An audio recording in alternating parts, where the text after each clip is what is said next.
Un peu comme beaucoup de dessinateurs, il y a eu toute une tradition graphique autour de la fête des morts qui est fascinante. Et c'est vrai que pendant toute une époque, je regardais le Mexique à travers cette tradition picturale.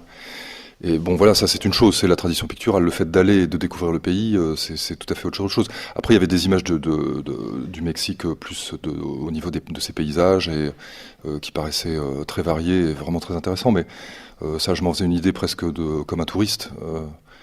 Ça, c'est des choses que j'ai découvertes aussi, et qui sont intéressantes aussi. C'est-à-dire qu'il y a des choses qui pourraient paraître folkloriques. C'était d'ailleurs toute la difficulté pour ce travel book, c'était de faire des dessins qui soient justes et qui soient pas trop folkloriques, alors qu'il y a des éléments qui, si on les dessine, ont l'air ressemblent à des cartes postales. Par exemple, je suis allé dans un village au nord de Puebla qui s'appelle Cuetzalan.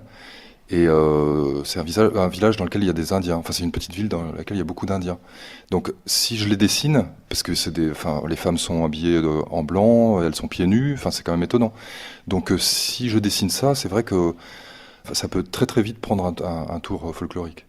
Donc, je me suis plus attaché à dessiner les paysages en fait, parce que faire des portraits, c'était un peu compliqué. Enfin, je le sentais pas, tout simplement. Donc, je me suis plus attaché à rendre l'atmosphère du pays, ou en tout cas des lieux que j'ai visités par les lieux, plutôt par les lieux que par les gens.